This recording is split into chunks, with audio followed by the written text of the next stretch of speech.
Okay. Israel is not a real country. Many people have said this, including myself. But that's besides the point. They do have a government that is very much based on the sort of Western liberal democratic structure. Bicameral legislature, prime minister, courts, all that stuff. Complete with a militarized police force, which is great. I'm joking, I hate it a lot. But what I hate even more is what their government is doing right now, which is, from Al Jazeera here, I have a headline that reads, Israeli parliament passes divisive law weakening the Supreme Court. So, you know it's bad when you've got me defending the court system in any real way, shape, or form, because I hate the court system. They are cringe. Very cringe indeed. Holy... Am I stuck? No, I'm not stuck. Okay. For a second I thought I was stuck. So the Knesset, that's the lower house in Israel, recently passed a bill, very controversial bill at that, that made it so that I think the Supreme Court couldn't, like, well, it was something ridiculous. Even for, like, a restriction on the courts. Okay. Whew. What did they do? What was it? The Israeli parliament has voted to pass a bill that would overhaul the country's judiciary and limit its powers despite mass protests from the opposition. Where was it? Oh yeah, the law prevents the Supreme Court from striking down government decisions. So it basically, it prevents the Supreme Court from doing the one thing that the Supreme Court is supposed to do, which is be like, government, you can't do that. Which I take issue with that sort of functionality of a Supreme Court. To begin with, because of, like, the unaccountable nature of the courts. But let's be real, this is nothing more or less than, like, tin pot dictator power grab, certified comedy movie like Borat, the dictator moment from Netanyahu. Let's see, last minute talks to find a compromise, led by the country's president, failed to stop the far-right government, led by Prime Minister Netanyahu, from pushing ahead with the vote. The third and final vote on the bill passed 64-0 after the opposition boycotted it in protest.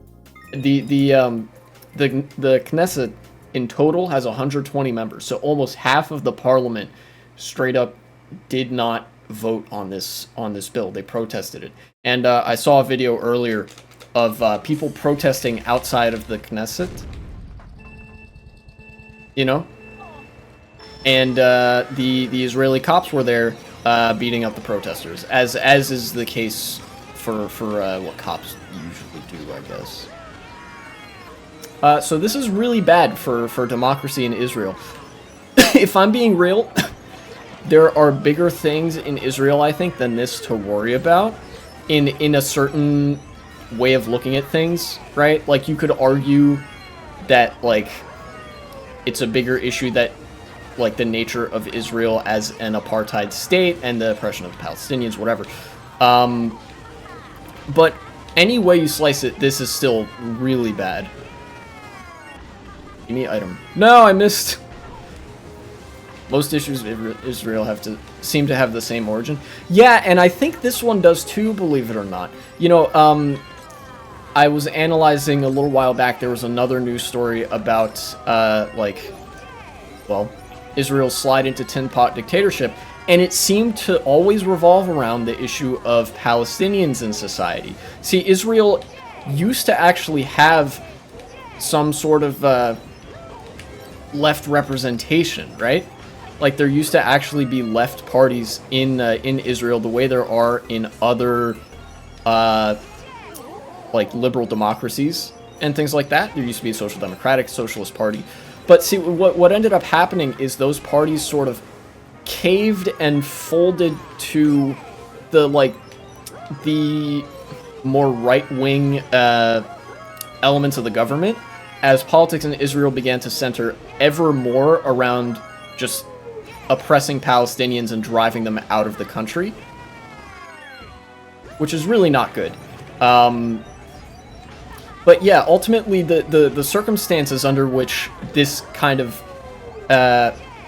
institutional capture by Israeli fascists happened is because of their obsession with hating Palestinians.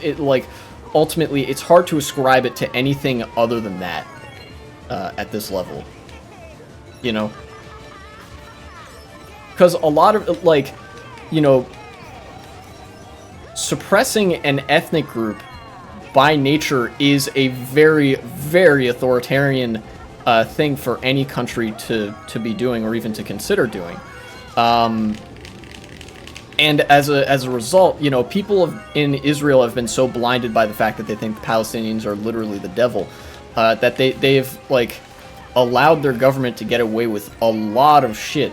And now, for once, it's not so funny because the government might be doing some not so great stuff to Israeli citizens. Once they hypothetically get rid of all Palestinians, I'm sure everyone will live in complete harmony and utter bliss. Oh yeah, sure, of course, naturally, of course. It's always just like all fascism is basically the same, you know.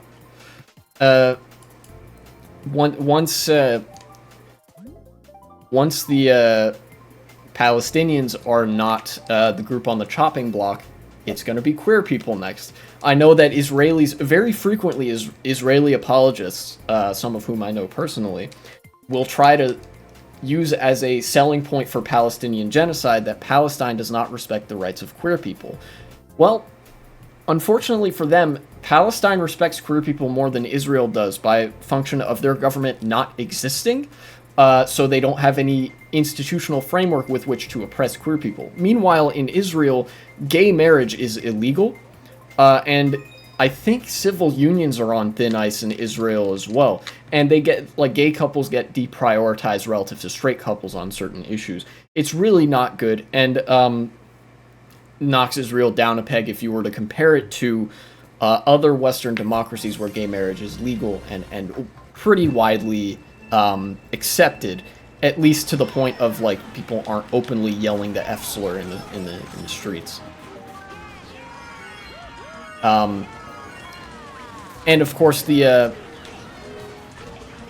right-wing government in Israel has been no stranger to homophobia. I believe that there were actually some Israeli protesters or something that came under fire from the cops. There was some controversy in Israel where the government began to crack down on queer people and queer rights groups and things like that, which, you know, kind of revealed that the government is not the queer safe space that it tries to represent itself as. And ultimately, this is one example of why, like, fascism in power is way, way uglier than fascism out of power. Because when a fascist group is in power, they can do shit like this. They can neuter any of the political institutions that stand in the way of their political objectives. They can, like, well, oppress ethnic minorities. They can do all sorts of nasty shit. You know? But when they're out of power, all they can do is kind of vaguely gesture with populist rhetoric at, like, the cultural elite and the Marxists who are keeping down the working people, the Volk and whatever. You know, they're kind of toothless when they don't have the institutional power that Netanyahu does right now. Also, I'm getting blown out this race.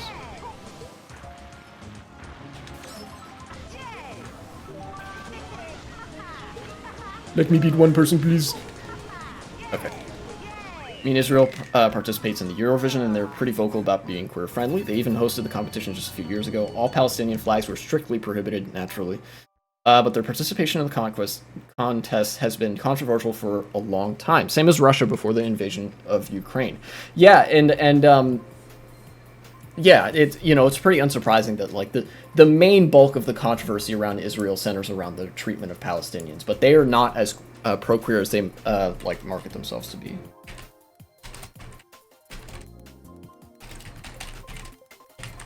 Let me see if there's anything on. Yeah, look, here we go. Recognition of same-sex unions in Israel. Same-sex marriage is not legal in Israel. I apologize once again. There is absolutely no problem with a pop culture event being you're into politics. It means, if you know something, you know something. That's what's important. Yeah, here we go. Same-sex marriage is not legal in Israel. The government has registered same-sex marriages performed abroad for some purposes since 2006.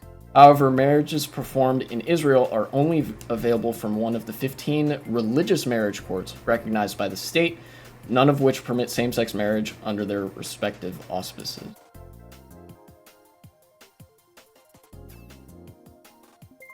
And if you want your same-sex marriage to be recognized in Israel, you have to marry outside of Israel. This is the thing here. Oh, in July 2022, the Central District Court ruled that marriages performed under an online civil marriage service established in Utah are legal in Israel, negating the need to travel outside the country. That's a very weird, like, effective legalization of gay marriage, but I mean, sure, I guess.